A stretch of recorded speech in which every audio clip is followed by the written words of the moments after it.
Hi friends. അപ്പോൾ ഇന്നത്തെ നമ്മുടെ വീഡിയോ എന്ന് പറഞ്ഞു കഴിഞ്ഞാൽ പൊതുവെ അതായത് ഇപ്പോൾ ഡിസ്റ്റൻസ് എഡ്യൂക്കേഷൻ എന്ന് പറയുമ്പോൾ കേരളത്തിലെ സ്റ്റുഡൻസ് അനുഭവിച്ചുകൊണ്ടിരിക്കുന്ന കുറച്ച് എന്താ പറയുക ഹഡിൽസ് ഉണ്ട്. അതിനെക്കുറിച്ചൊക്കെയാണ് ഞാൻ ഇന്ന് ജസ്റ്റ് ഒന്ന് സംസാരിക്കാനായിട്ട് പോകുന്നത്. ഞാൻ വളരെ യാദൃശ്ചികമായിട്ട് ഒരു ന്യൂസ് റിപ്പോർട്ട് കണ്ടു. ആ റിപ്പോർട്ട് ഞാൻ സൈഡിൽ കൊടുക്കാം. വിദൂര വിദ്യാഭ്യാസത്തിൽ സർവകലാശാലകൾ പല വഴിക്ക് വിദൂര വിദ്യാഭ്യാസ കോഴ്സുകൾ നിർത്താതെ കേരള, MG, കണ്ണൂർ യൂണിവേഴ്സിറ്റികൾ, അതായത് വിദൂര വിദ്യാഭ്യാസത്തിൽ സംസ്ഥാനത്തെ സർവകലാശാലകൾ പല വഴിക്കാണ് സഞ്ചരിക്കുന്നത് എന്നാണ് ആക്ഷേപം. വേറൊന്നുമല്ല, നമ്മൾ ശ്രീനാരായണ ഓപ്പൺ യൂണിവേഴ്സിറ്റി സ്റ്റാർട്ട് ചെയ്ത ടൈമിൽ പറഞ്ഞിട്ടുണ്ടായിരുന്നു മറ്റ് യൂണിവേഴ്സിറ്റികൾക്ക് ഇനി ഡിസ്റ്റൻസ് എഡ്യൂക്കേഷൻ നടത്താനായിട്ടുള്ള ഒരു അവകാശം ഇല്ല. നമുക്ക് ഈ ഒരു അവകാശം ഉള്ളത് ശ്രീനാരായണ ഓപ്പൺ യൂണിവേഴ്സിറ്റിക്ക് മാത്രമാണ്. പക്ഷെ കാലിക്കറ്റ് യൂണിവേഴ്സിറ്റി മാത്രമാണ് ഈ ഒരു നിയമം പാലിച്ചു പോരുന്നത്. ബാക്കി യൂണിവേഴ്സിറ്റീസ് ഇപ്പോഴും ഡിസ്റ്റൻസ് എഡ്യൂക്കേഷൻ നടത്തിക്കൊണ്ടിരിക്കുന്നുണ്ട്.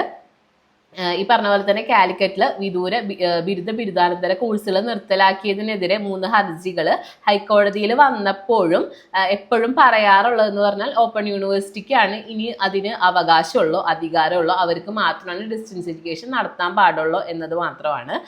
അപ്പോൾ നേരത്തെ പറഞ്ഞ പോലെ കേരള, MG, കണ്ണൂർ യൂണിവേഴ്സിറ്റികൾ വിദൂര പ്രൈവറ്റ് ബിരുദാനന്തര കോഴ്സുകൾ ഇപ്പോഴും നടത്തി വരുന്നുണ്ട് കേട്ടോ.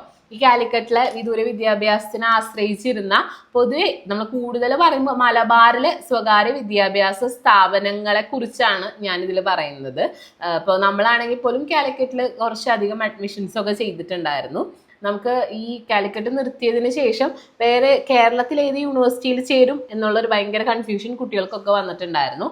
ഇപ്പം അവരൊക്കെ പോണ്ടിച്ചേരി യൂണിവേഴ്സിറ്റിനെയാണ് കോഴ്സുകളെയാണ് ആശ്രയിക്കുന്നതെന്ന് പറയുന്നു. പോണ്ടിച്ചേരി യൂണിവേഴ്സിറ്റി നമ്മൾ പലതവണ പറഞ്ഞിട്ടുണ്ട് കേന്ദ്ര സർവകലാശാലയാണ്. അവർ കൃത്യമായിട്ട് തന്നെ പരീക്ഷകൾ നടത്തുന്നുണ്ട്, ഫലങ്ങൾ പ്രഖ്യാപിക്കുന്നുണ്ട് എന്നൊക്കെയാണ് ഈ ഉന്നത വിദ്യാഭ്യാസ സംരക്ഷണ സമിതി vice chairman advocate KK Saidalavi പറയുന്നത്. സർക്കാർ കോളേജുകളിൽ പ്രവേശനം കിട്ടാത്തവർക്കും സ്വകാര്യ കോളേജുകളിൽ ഉയർന്ന ഫീസ് കൊടുക്കാൻ കഴിയാത്തവർക്കും വിദൂര വിദ്യാഭ്യാസം ഒരു ആശ്വാസം തന്നെയായിരുന്നു അല്ലേ. ഇപ്പം ഈ പറഞ്ഞ പോലെ സർവകലാശാലകൾക്ക് അവർക്കൊരു എക്സ്ട്രാ വരുമാനമായിരുന്നു. ഇപ്പോൾ നോർമൽ റെഗുലർ കോളേജുകളിൽ നിന്ന് കിട്ടുന്ന വരുമാനത്തിനേക്കാളും അവർക്ക് നല്ലധികം വരുമാനം കിട്ടിയിരുന്ന ഒരു മേഖല കൂടിയാണ് ഈ പറഞ്ഞ പോലെ ഡിസ്റ്റൻസ് എഡ്യൂക്കേഷൻ. കൂടുതൽ മലബാർ ഭാഗത്തുള്ളവരാണ് ഏറ്റവും കൂടുതൽ പേര് വിദൂര വിദ്യാഭ്യാസത്തിന് ആശ്രയിച്ചിരുന്നത്. അപ്പം ഇതിൽ കാലിക്കറ്റിൽ ലാസ്റ്റ് ഇയർ ഒരുപാട് കുട്ടികൾ, അതായത് 2019, 2020 53,531 പേര് അഡ്മിഷൻ എടുത്തിട്ടുണ്ടായിരുന്നു. ഫൈനൽ ബാച്ച് ആണെന്നൊക്കെ പറഞ്ഞിട്ട് കേട്ടോ. പിന്നെ കാലിക്കറ്റിൽ ഇപ്പോൾ എന്ന് പറഞ്ഞാൽ വളരെ കുറച്ച് കുട്ടികളുള്ള, അതായത് ബാലൻസ് ഉള്ള കുറച്ച് കുട്ടികൾ മാത്രം. 2021 കൂടി പുതിയ കുട്ടികളെ ഒന്നും ബാച്ചിൽ പ്രവേശിപ്പിക്കാനുള്ളൊരു പോസിബിലിറ്റി നഷ്ടപ്പെട്ട് കഴിഞ്ഞു. പിന്നെ ഓപ്പൺ യൂണിവേഴ്സിറ്റിയിൽ എന്നൊക്കെ പറഞ്ഞു കഴിഞ്ഞാൽ ഇപ്പോൾ കുട്ടികൾ അത്യാവശ്യത്തിന് പഠിക്കുന്നൊക്കെ ഉണ്ട്. പക്ഷെ കാലിക്കറ്റിന് അത്രയ്ക്ക് എന്താ പറയുക, കുട്ടികൾ പഠിച്ചു വരുന്നില്ല എന്നാണ് പറയുന്നത്. അഡ്മിഷൻ കയറുന്നില്ല എന്നും ഒരു ആക്ഷേപമുണ്ട്. പിന്നെ നമ്മൾ കാലിക്കറ്റിൽ 10,000-ൽ താഴെയാണ് എമൗണ്ട് വന്നിരുന്നത് കോഴ്സുകൾക്ക് രജിസ്ട്രേഷനൊക്കെ. പക്ഷെ ഓപ്പൺ യൂണിവേഴ്സിറ്റിയിൽ അത് പല മടങ്ങ് വർദ്ധിച്ചിരിക്കുന്നു എന്നൊരു ഇതും കൂടി ഉണ്ട്. പിന്നെ ഓപ്പൺ യൂണിവേഴ്സിറ്റി ആകുമ്പോൾ, അതായത് ഇപ്പോൾ ഇഗ്നോ ആണെങ്കിലും ഓപ്പൺ യൂണിവേഴ്സിറ്റിയാണ്. അപ്പോൾ അതിനൊക്കെ അറ്റസ്റ്റേഷൻസിനാണെങ്കിലും പാസ്സായി പോരാനാണെങ്കിലും കുറച്ചധികം കഷ്ടപ്പാടുകൾ, കുട്ടികൾ കൂടുതൽ എഫേർട്സ് കൂടുതൽ എടുക്കേണ്ടതായിട്ട് വരുന്നുണ്ട്.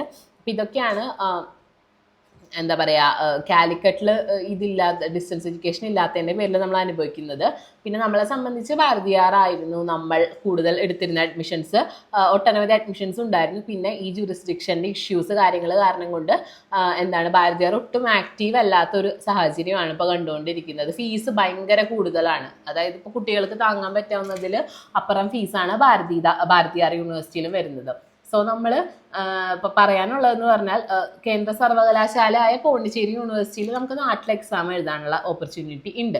പിന്നെ നമ്മൾ കൂടുതൽ റെക്കമെൻഡ് ചെയ്യുന്നത് ഈ തമിഴ്നാട് യൂണിവേഴ്സിറ്റീസ് നോക്കുന്നവർക്ക് കേട്ടോ. തമിഴ്നാട് പോയി പരീക്ഷ എഴുതാൻ താല്പര്യമുള്ള കുട്ടികളൊക്കെ ഉണ്ടാവുമല്ലോ, അവർക്ക് നമ്മൾ കൂടുതൽ റെക്കമെൻഡ് ചെയ്യുന്ന കോഴ്സ് എന്ന് പറഞ്ഞു കഴിഞ്ഞാൽ യൂണിവേഴ്സിറ്റി എന്ന് പറഞ്ഞു കഴിഞ്ഞാൽ ഭാരതിദാസൻ, അളഗപ്പിയൊക്കെയാണ്. കാരണം താരതമ്യേന പാസ്സാവാൻ കുറച്ച് എളുപ്പമാണ്. നമുക്ക് ബോർഡറിൽ കോയമ്പത്തൂരൊക്കെ എക്സാം സെൻറ്റേഴ്സ് കാര്യങ്ങൾ വരുന്നുണ്ട്. ഒരു വർഷത്തിൽ ഇത്ര ദിവസം മാറി നിന്ന് കഴിഞ്ഞാൽ അത്യാവശ്യം നല്ല വാല്യൂള്ള പബ്ലിക് യൂണിവേഴ്സിറ്റീസിൽ നിന്ന് സർട്ടിഫിക്കറ്റ്സ് കിട്ടും. അല്ലാത്ത പക്ഷം നാട്ടിൽ നിന്ന് മാറി നിൽക്കാൻ ഒട്ടും പറ്റാത്തവർക്ക് അതത് ജില്ലയിൽ പരീക്ഷ എഴുതാൻ പോണ്ടിച്ചേരി യൂണിവേഴ്സിറ്റി ഒക്കെയാണ്. വേറെ വിഷയങ്ങളൊന്നും വരുന്നില്ല. അവർ അത്യാവശ്യം PCB ക്ലാസ്സുകളും പ്രൊവൈഡ് ചെയ്യുന്നുണ്ട്. അപ്പം ഞാൻ ജസ്റ്റ് ഈ ഒരു റിപ്പോർട്ട് കണ്ടപ്പോൾ ഒന്ന് എന്താ പറയുക ഇതൊന്ന് ഡിസ്കസ് ചെയ്യണമെന്ന് തോന്നി. അത് കാരണം കൊണ്ടാണ്. അപ്പം നിങ്ങൾക്ക് ഇതിനെ റിലേറ്റ് ചെയ്ത് എന്തെങ്കിലും ഡൗട്ട്സ് കാര്യങ്ങളൊക്കെ ഉണ്ടെങ്കിൽ തീർച്ചയായിട്ടും നമ്മളെ കോൺടാക്ട് ചെയ്യാവുന്നതാണ്. നമ്മുടെ നമ്പർ ഡിസ്ക്രിപ്ഷനിലും എല്ലാവരുടെയും കൊടുത്തിട്ടുണ്ട്. Thank you.